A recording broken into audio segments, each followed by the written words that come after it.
Good evening, students. Today, we're going to focus on energy, energy, environment, and also the power politics because of energy, especially with the US, Russia, and China in the game of geopolitics. Okay, let's start about energy. When you think of energy, what do you think of it? Yes, you think of electricity, right? Or you could think of alternative fuels too. It depends on an individual. But what is the advantage of electricity over that of, say, steam fuel? It is the density of how much energy you can store and drive that towards doing a job. Okay, electricity, as you know, in mankind's history, is a very new invention, right? Edison, Tesla, you probably heard of it, and New York City was the first time it was electricity was used. Even in the earlier 20th century, many of American households do not have electricity. Like now, in if you look at the world, 1 billion people do not have electricity. How many people we have in the world now? In 2021, about 7.87 billion, say 8 billion people. 1 billion do not have access to electricity. Think about it. And about 2 billion have limited access. Even growing up in India, I would have quite often they call power cuts. For hours, we won't have power, electricity.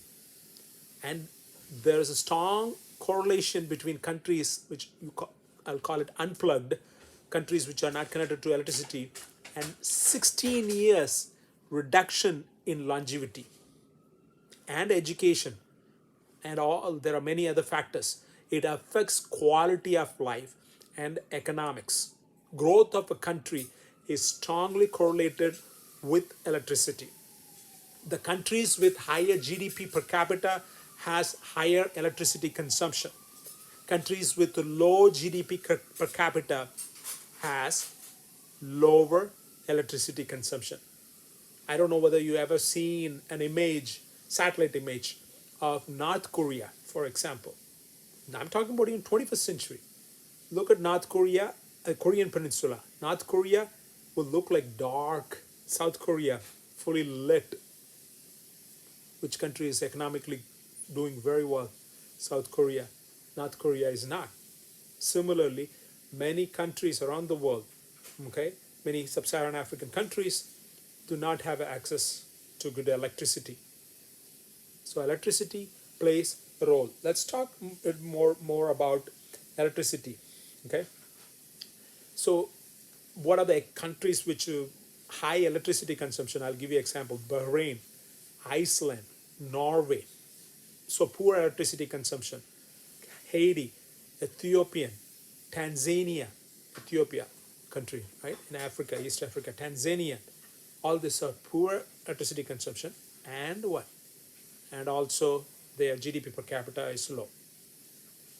Countries, cities, it's not just countries, cities with higher development, say New York City, you take the vertical buildings you all see, it wouldn't have happened without electricity. In fact, it wouldn't have happened without elevators. Yeah, you go to 19th century, read history books, it's all like fourth floor, fifth floor. That's it, walk up. All these skyscrapers you have in a densely populated area, that's because of electricity, because elevators and electricity. Are you following? And I'll give you some ideas, perspective of energy, how important. Washing machine freed women, and that is half of the population of developed countries, which contribute to the economics. Before, they were washing clothes that will take most of their time. You have to read Lyndon Johnson's biographies by Robert A. Caro. He talks about, remember I told you in the early 20th century in America, many parts of the country did not have electricity. He talks about how in Lyndon Johnson's town in Hill Country in Texas, people will go to fetch waters, bring it and wash, and women will age decades just by the process.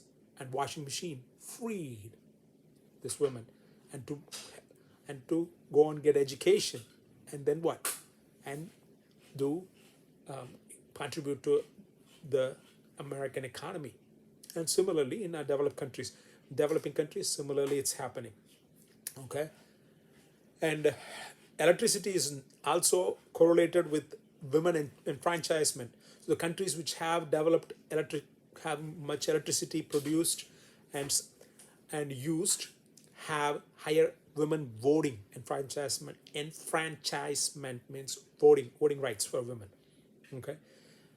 Now, you might say, well, why do the countries need to produce them so they could import just like other goods, like cars? We get cars from Japan, right? Or TVs from Japan, Korea. Electricity is one which does not go through globalization. Self-sufficiency. You have to produce inside the country. Of course, you could import oil, gas, coal, and then produce, but you have to produce the electricity, because transmitting electricity creates loss. You following? So I'll come to the fuels. I'm going to talk about fuels, the coals, the gas, other things. But let's focus on electricity, and then I will come to alternative fuels also, and then I'll talk about power politics. Okay, are you with me? Now, so integrity means what? Integrity of a line, no leakage or no stealing. Like in India, for example, if a power line goes, people will put a hook and take electricity. When I was a child, I used to see that people stealing electricity, and so in that way they're not paying the electricity bill and they're using electricity. And because that becomes capital intensive, because the government doesn't get the money what they're producing. You following? Another thing, if when countries go to war with each other, they attack the electricity. Either a conventional war, which is like using military, or unconventional, which is like cyber war. They target the electricity. Like the United States, when we went to war with Iraq, we targeted the electric grids and attacked and took him out, because then it falls into dark. Then they cannot have controls, the military controls, communications, and we used Tomahawk missiles. But it also created humanitarian crises in hospitals, people dying. Even now, Saddam is gone in Iraq. Even in 2015, only 4 hours of electricity is available per day. That's how much they produce. And country like Lebanon, if you take, government gives few hours of electricity per day. The rest has to be supplied by mafia. Mafia, I'm talking about groups, organizations, illegal organizations, which supply generators. And so they compete territorially to supply electricity. If you're not nice to the mafia, of course, you won't get your power. When Israel and Lebanon fought wars, Israel took out $200 million worth of electric grid of Lebanon. Cyber war, I mentioned, unconventional. The United States is very vulnerable to cyber warfare, especially electricity. All our electricity grids are connected to internet. So through internet, they could hack, and in case of war with the United States, they could take out our electricity grids. It'll take years to fix some of the transformers. Imagine power going out, you can take your money, and hospitals not able to have electricity. Imagine the violence because of crime or other things going on. Electricity is vital for a developed country. And so what do the countries do? For example, India uses a lot of coal, dirty coal. Dirty coal produces what? That's right, CO2. What does CO2 do? CO2 is carbon dioxide. It increases global warming. What does global warming means? Do you know? Global warming means it is increasing the average temperature. Average is an important word. Some people say, oh, it's snowing here. What is global warming? It is the average temperature around the world increase. So 1 to 2 degrees compared to the pre-industrial levels. Industrialization started in England in the 19th century. If your temperature is 2 degrees higher, it increases the water levels. You might think, why does the temperature increase? If I have to make it quick, sun rays come in, right? It hit the earth, it bounces back. When it bounces back, it wavelength changes. And wavelength changes, that heat wave cannot go back through the atmosphere. It's like holding a thick blanket and you're breathing inside. You're lying in your bed. Soon it'll get warm inside the blanket, right? Because you're breathing warm air. Similarly, the Earth's temperature could climb up with increased usage of fossil fuels. What is fossil fuels? Coal, oil, and natural gas. They're dirty in that rank. Coal is the worst. Oil second, natural gas third. And why are we using that? Why don't we use alternative fuels, you might ask? Alternative fuels are what? Solar power, wind power, right? Tidal power, geothermal power, and some would say nuclear power. I'll come to it. But the main alternative fuels are wind and solar. What's the problem with them? All this ones I mentioned, the alternative fuels, do not create CO2. So they are climate change wise fantastic. However, they have a problem. Cost more. And second point is storage. You cannot store and transport them. Okay? And third is land use. They use more land. Say wind power. Wind turbines you have to put, they use dozens of times more land use than ordinary coal usage power creation.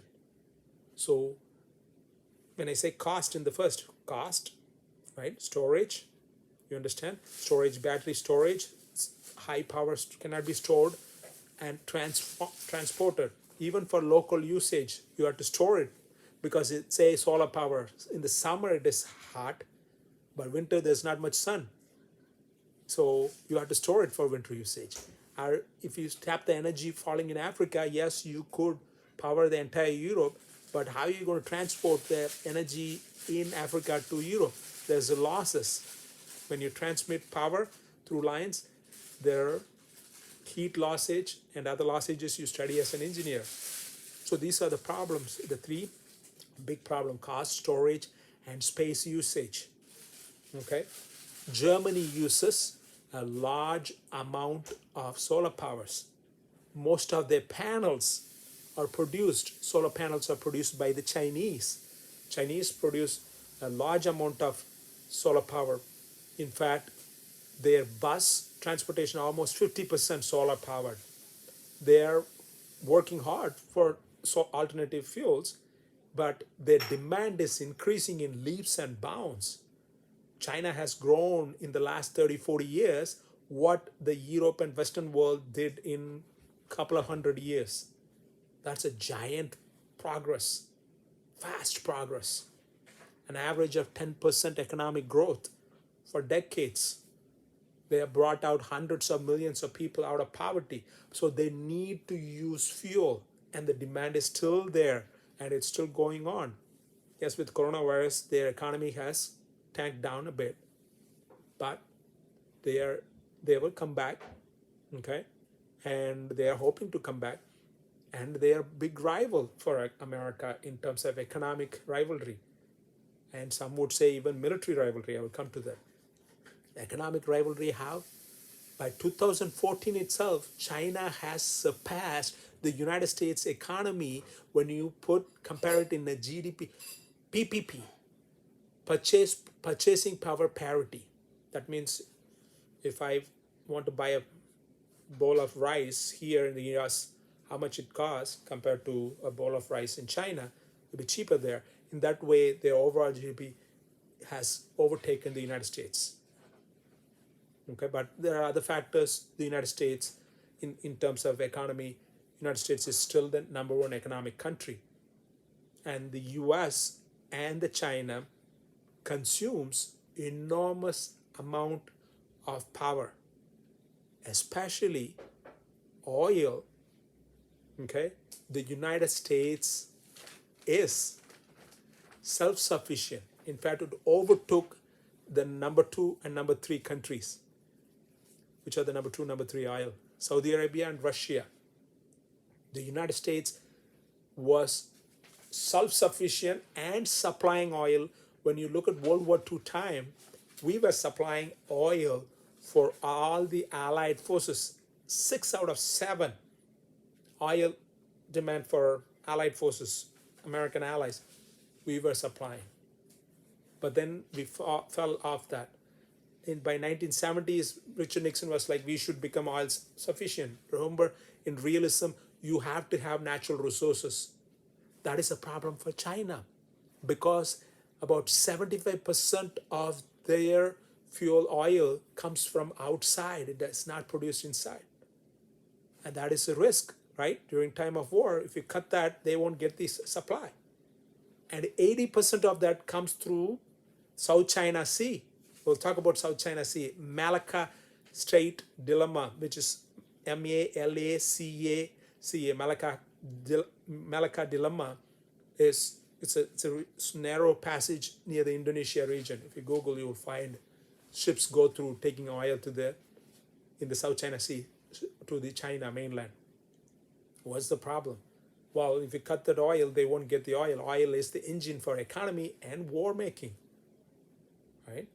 And US and China are preparing militarily that these two countries, there are 193 countries, two countries spend 50% of the world's military budget. 50% of the world's military budget. Are you following? And the US, 70s were saying, oh, we're not number one in oil or self-sufficient, we have to be. And then in the 21st century, we did. How did we do it? Shale, S-H-A-L-E, shale exploration. Have you heard of the word fracking? Yes. So it is a combination of two technologies, coupling of two technology, vertical drilling, fracking technology, and horizontal drilling. Because vertically we go even 2 miles in to the earth with fluid, water and other spray, and then you have to go horizontally into the fissures. There are gas trapped, and using fluids, you take them and take it out. By 2015 to 2025, United States gets about $1.6 trillion growth in economy. 1.6 trillion. That's a huge amount from the shale gas exploration alone. Of course, fracking has its own drawbacks, environmental drawbacks. Okay? I mean, any of the fossil fuels. What is a fossil fuel? I already named those three. But what is fossil fuel? Fossil. That means just old trees and others, millions of years buried under the earth, form into coal, oil, and gasoline. Right? That's what it is. Fossils. It's been there forever. And that energy, industrial revolution in the 19th century, they tapped that. Before that, energy is what? Man pulling it, or a horse or an animal pulling something is what. Then they changed it by tapping the coal and steam. So steam engine, they created, remember, horsepower. How many horsepower now even they use for internal combustion engines and others. If you buy a car, how many horsepower? Ferrari, how many horsepower? You're not having a horse there, but how many horses it could have? The power, similar power you get from the combustion of gas. Of course, now cars are changing into what? You got it. Battery powered, like Tesla and other companies are coming up with. How did this happen? That happened only recently. Even though 1920s, Albert Einstein has written a paper on storing power in batteries, the 1970s, something happened. It's called lithium batteries. This lithium batteries used in iPhone, iPad, and even cars could store large amount of power, less weight. And this, but 1970s is not automakers started producing battery powered cars. Tesla started it with Elon Musk, right? And then other companies are doing it. And now Chinese, I already have said, their buses, almost 50% public transportation is battery powered. Why? Because it won't create CO2 pollution, especially. Now, here's the question: where's the power for that battery coming from? It could be from fossil fuels if it's not from alternative fuels. Of course, alternative fuels what? Cost money, storage problem, and land use. You got it, land use. When I talk in India, we have windmills which occupy every land. You might say, well, these are unused lands. No, even in the United States, many places they don't want these windmills. They create noise. Not like the Trump said, windmills create cancer. That's not true scientifically. But windmills create other problems, including for birds, right? And noise pollution. It affects sleep for people, and they resist. Many areas in the United States resist having wind turbines. Okay, let me talk. So coal is an amazing source of energy, but it's dirty. Dirty means in creating pollution, CO2. United States have coal for 300 years. Another 300 years, you could burn that much coal we have. And Australia also. Russia has 400 years worth of coal if you want to just depend on coal. But if we keep doing this, global warming increases what? Creates hurricanes, right? And it increases the warmth of the temperature. It creates biodiversity destruction. And what? Water scarcity. Now, you might think of like rivers run dry. There's a whole book on how around the world rivers are reducing in water. You've been to Arizona, Colorado, Arizona, the Grand Canyon, created by the Colorado River. Now it runs very little water, whereas it created a giant canyon. Water scarcity is a problem in the West. Global warming is creating fires in California and other places around the world, right? So to avoid that and to avoid Miami going underwater, at least Miami's drinkable water from the under the earth they're taking, sea water could come and cover it. So people, it's unlivable than the city could be. And New York city has to build walls so that seawater don't come into the lower east side and Wall Street area of Manhattan. Bangladesh, many areas will be filled with water. People have to move. Displacement of people will create refugee crisis. So climate change is a serious problem. So we have to find alternative sources. Okay, and now the energy demand is going to double by 2040. Another 20 years. Population is also going to increase. People around the world coming out of poverty will use more electricity. And the more electricity they use, the countries need more energy from somewhere. And they are going to depend on not expensive alternative fuels like Germany uses solar, or the Dutch uses windmills, because per kilowatt it costs more with alternative fuels, as I already said. For poor countries like India, or developing countries, I should say, like India, China would use coal, even though the US hasn't created a coal-driven power plant factory in decades. But China is building new coal factories. India depends on coal. Are you following? Okay. And now the big giant five companies, Google, Facebook, Amazon, You know the giant five, Apple. These guys alone consume same energy as that of the entire Ireland country. Why do they consume? Data storage, their machines. So they have their own grid. They have their own grid, and to store the data, it needs cooling. So it's a lot of air condition. That's why many of the cryptocurrency companies are going to Switzerland to have their storage of data. Why? Because Switzerland is cool, so you don't need to use a lot of air condition to store your energy and store your data. Data systems has to be kept in air condition, right?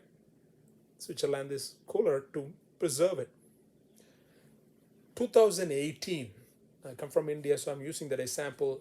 5% of Indians' household have air condition. I tell my mom, hey, you're in the 5%, so be grateful for, and it's not everybody has air condition. Your son is in America and you're able to provide for you and you're able to have the air condition. But the other 95% all aspire. And the number of air conditions sold in these countries, every second 10 air conditions are sold. So imagine the power demand for all that. Are you following? Now let me pivot and talk about energy in terms of politics. Russia is an authoritarian country, right? It's not a democratic country. China, another authoritarian country. Xi Jinping, the leader, Xi Ping, P-I-N-G, is president for life, the Communist Party declared. Putin changed the constitution and extended his presidency to another 10 years. He's been a president for already 3 times. So he is basically saying that he is going to be president for life. And these countries, one, Russia needs markets. China needs more fuel. Russia has fuel. How do they have fuel? Well, I already told you they have 400 years worth of coal. One is geography. They have a great geography in terms of 13 time zones. It is the largest landmass in the world of any countries, Russia. Oil, gas, which was not in high price when the Soviet Union existed. And even after Soviet Union, Yeltsin was Yeltstin, Yeltsin, from 1991 after the Soviet Union fell till Putin came to power to the end of the end of 1998. Up till then, Yeltsin was the president of Russia. Even then, oil was not good price. But when Putin came to power, oil price it is in his favor. Higher prices means more money revenue for Russia, so he could use that. Now Russia has oil and gas, I said. They supply gas to Western European countries, including Germany. So they threaten politically, geopolitics they play. If Germany criticizes anything about Russia, they will close the gas pipe. Gas won't flow to Germany, so people will not have energy. Threatening. And you might think, why would Germany criticize Russia? Well, to start with, Russia recently took over Crimea, a region of Ukraine, a separate independent country. Yeah, Ukraine was part of Russia in the Soviet Union, but it dismembered into dozen plus countries when Soviet Union dismembered in 1991. So Ukraine has Crimea, and Russia took over Crimea. So if the Western countries criticize, one of the reasons they want the Crimean region is because it's a warm water port. Russia doesn't have a warm water port. It's all cold region. Warm water port, you could have ships for supplying you from other parts of the world, and also militarily. Realism. You're thinking? Okay, geopolitics. Now, let me focus on South China Sea. Okay. Now Russia's power is concentrated with the federal government center. Since Putin came, he puts puppet governors in the regions, and he concentrates power in his own hands. And he always creates America as the boogeyman and says, oh, America is playing politics with us. They might be close to us. Yes, close to us, our border. In realism, you want your geography larger. So we have to take over Crimea. Ukraine is leaning towards the Western countries to join NATO, North Atlantic Treaty Organization, which is a military treaty existed during Soviet Union era, Cold War era. The Western world, Western Europe, United States, all attack on one of us is an attack on all of us. We will come to rescue if you attack one of them. Soviet Union had their own pact, like a NATO. They had Warsaw Pact. Warsaw is a place in Poland, right? Warsaw Pact. Now, if Ukraine joins the NATO, why would they want to join? Because the young people in Ukraine wanted to have more economic opportunities. They have better looking westward than joining Russia east. But Putin wants to keep Ukraine close to because it's dangerous for Russia's national security for the NATO to be in their border. Ukraine is in the border of Russia, right? So he doesn't want. So he wants to play power politics. So he joins with China. They create a relationship. And along with Iran too. These are three guys who don't like America. Are the Western countries which likes America. And so they create their own bloc like the Warsaw Pact. Are you following? So it's a new Cold War. New Cold War. And Iran has oil. Remember also during Iranian nuclear program, when Iran was about to go nuclear, we created embargo and created a problem for Iran's economy. So these three countries joining together, Russia and China already have nuclear weapons. Iran wants to have a nuclear weapon.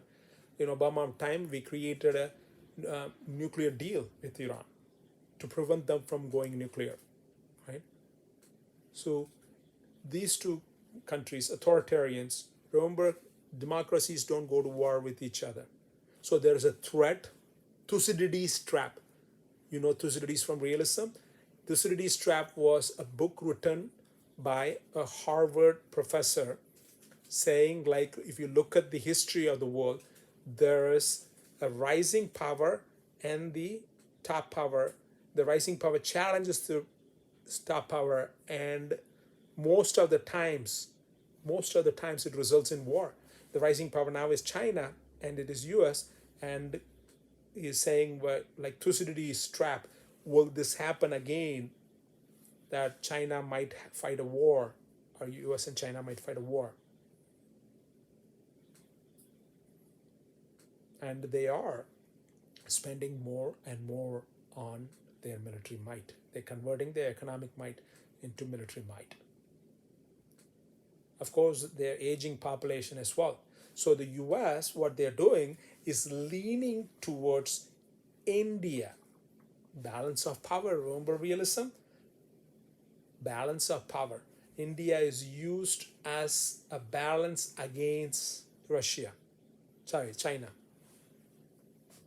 But China is surrounding India. They don't play chess. Chess started in India and the West plays.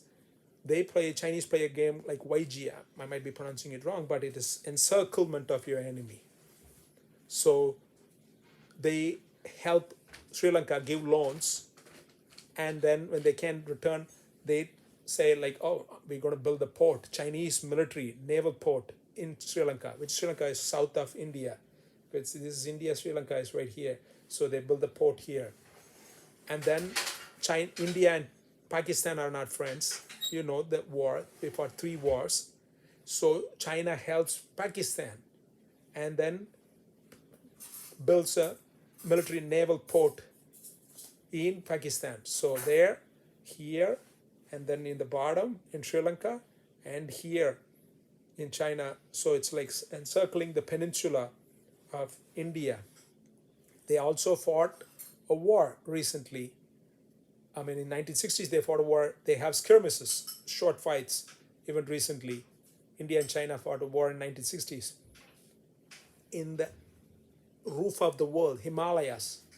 Himalayas is a barrier, natural barrier. Otherwise, they would be fighting more wars. And U.S. is favoring India, even allowed the Indians to have nuclear program continue. Obama government said pivot to Asia. That means US was focusing too much on Middle East and have to pivot to Asia because the future growth is in Asia. India and China are the fastest growing countries in the world. And India is a democracy, the largest democracy in the world, the US the oldest democracy in the world. So creating a relationship between the two, using it to oppose China. But China, of course, I already said, creates a relationship between Russia and Iran as a threat. Are you following? Okay. Now, where is the main problem with China and the US? One of the main problems is the South China Sea. South China Sea is the region Google, and you will see below south of China Sea. And South China Sea, the write it down, territorial waters. Countries, everybody have territorial waters. That is 12 miles from the border of your shore, S-H-O-R-E, shore, you have the right. No one can come in there. It's not international waters, your water. But up to 200 miles from your shore is called EEZ, Exclusive Economic Zone, EEZ, 200 miles. Economic zones mean it's economic, which means you could fish there, others cannot fish. It's not international waters. You could fish there, you could have oil, anything, drill for it, anything. But in the 200-mile zone, anyone can pass by. That's international law. But Chinese are saying, you can't even pass. You had to get permission from me. You cannot come here.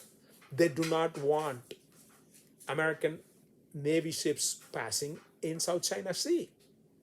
Why don't they want Taiwan, which is a small, it was used to be called Formosa, an island, right? It's capitalistic China.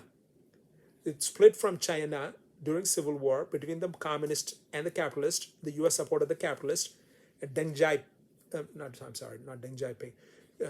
Chiang Kai-shek was the man, Chiang Kai-shek, capitalist, who lost to Mao Zedong, the leader of China, Mao Zedong, communist Mao Zedong, took over the mainland. He won the Civil War. So capitalistic forces moved to this island.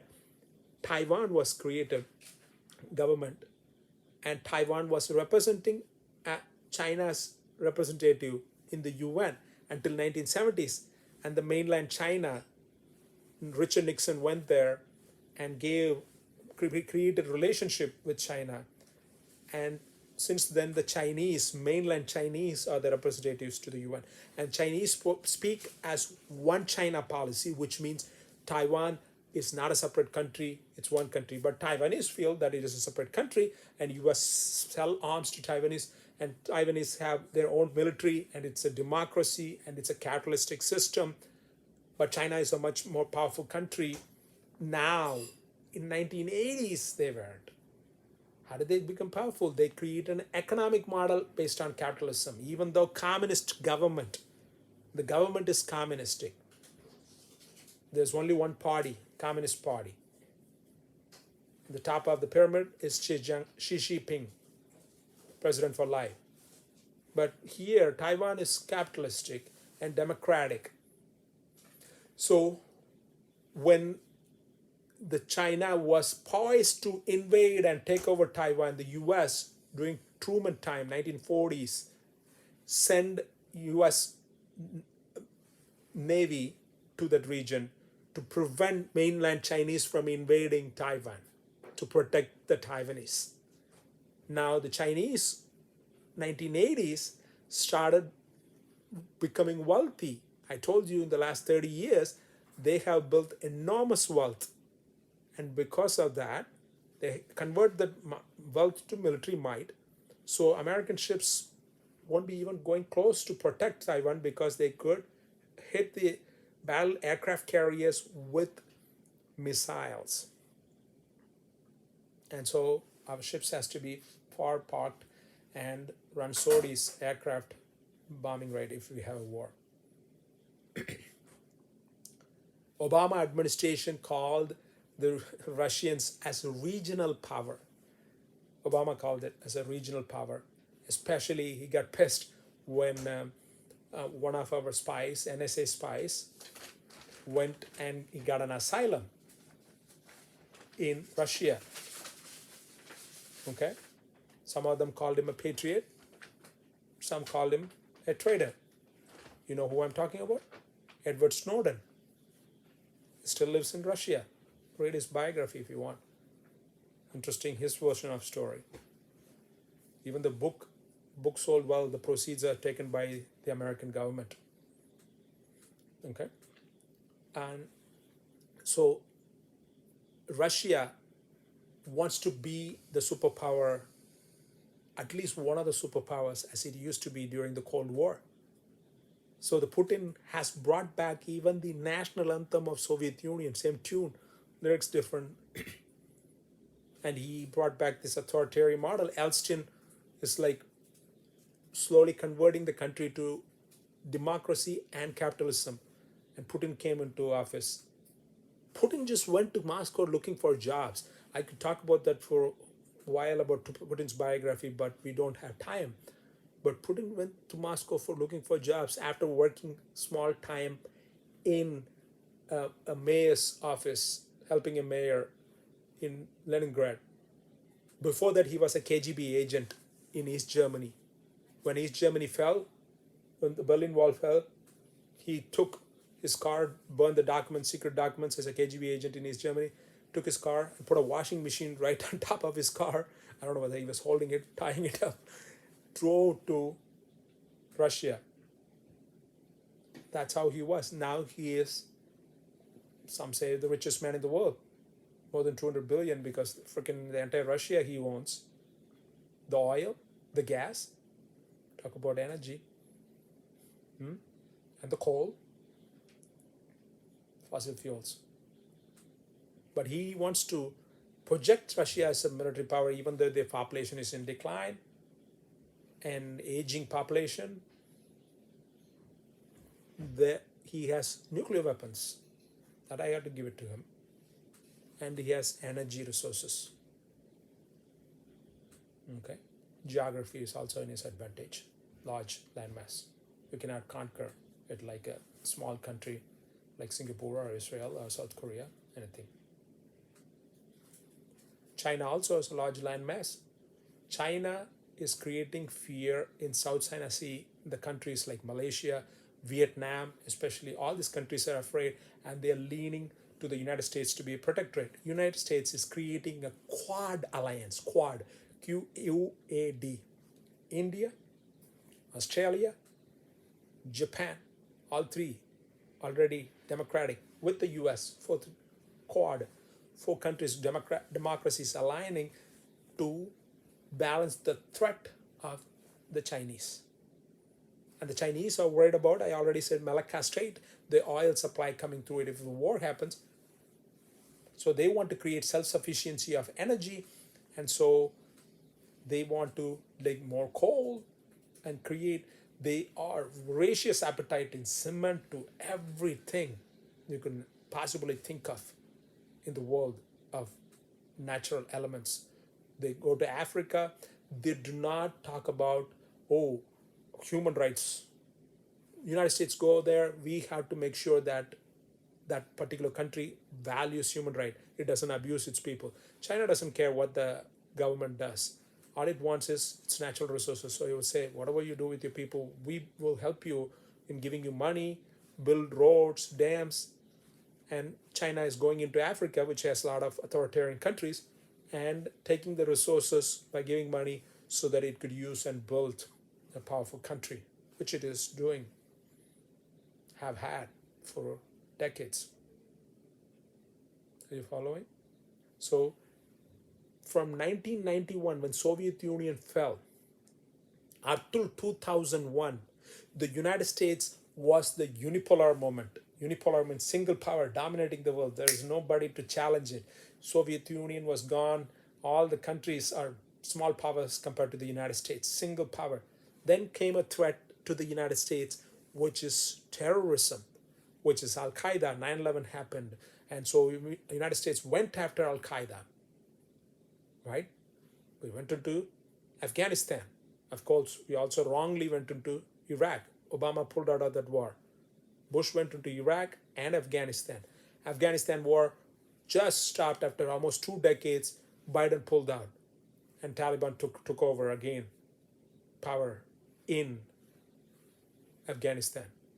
Now we faced this terrorist threat. Then now the power politics is back. Power politics of countries, China and Russia is back.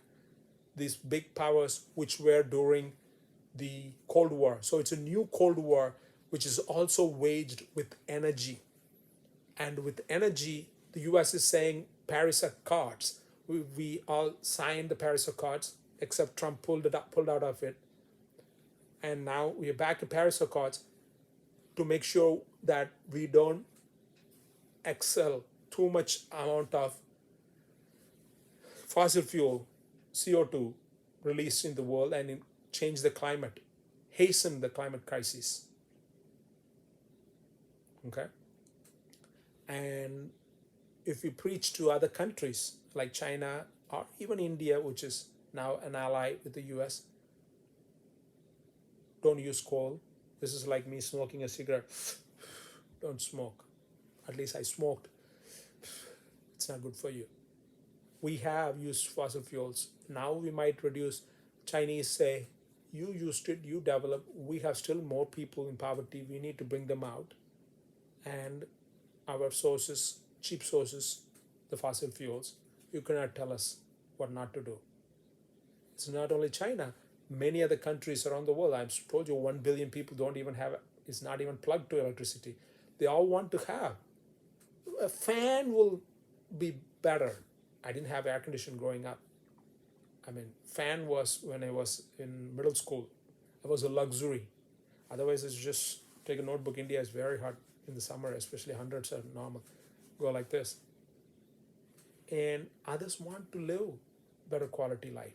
When I came to the United States for graduate school, go into buildings, the entire building is air conditioned. I'm like, oh my God.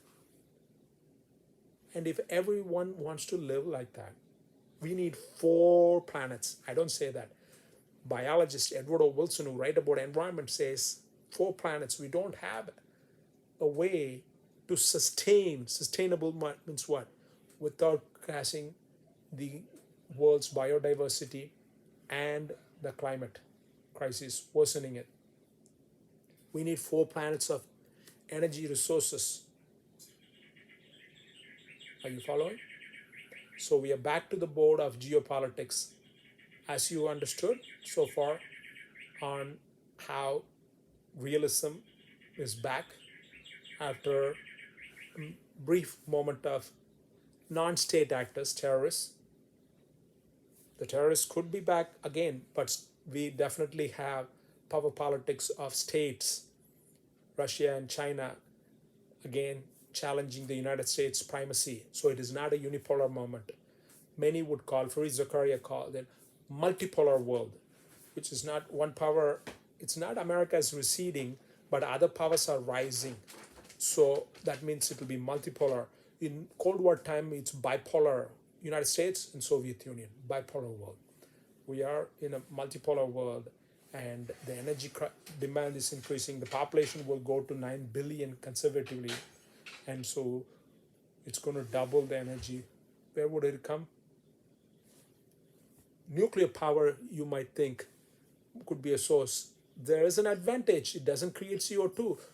However, the problem is storage. To store the spent fuel, that is the used fuel of uranium rods. In Yucca Mountain, we used to store, and that has a problem because it seeps. These materials used in uranium and others in a nuclear reactor is highly radioactive. You have to safeguard them, and if it leaks to the underground water, it comes back to us through water we use or plants. Radioactivity creates cancer. So Yucca Mountain, where we were storing, was closed. So we don't want to build new nuclear reactors. But since 1970s, Republicans, interestingly, are more supportive of nuclear energy than the Democrats. Now, in the 21st century, more and more environmentalists are jumping on the bandwagon of creating nuclear energy as the alternative energy because it's cheap. It doesn't create fossil fuel, doesn't create climate crisis, but storage is the only problem. We don't have any other efficient economic alternative energy. We do use a significant percentage of our energy. 10% of our US energy comes from nuclear power. France, if I'm not wrong, about 90% from nuclear energy. Of course, France is a much smaller country than the United States. The demand is much higher here. Texas alone is about the size of France, Germany. Are you following? So now think about the power politics is back and about the energy. And we could talk further, but I will stop here. Good luck writing the 3 paragraphs for this class. See you soon in the next class.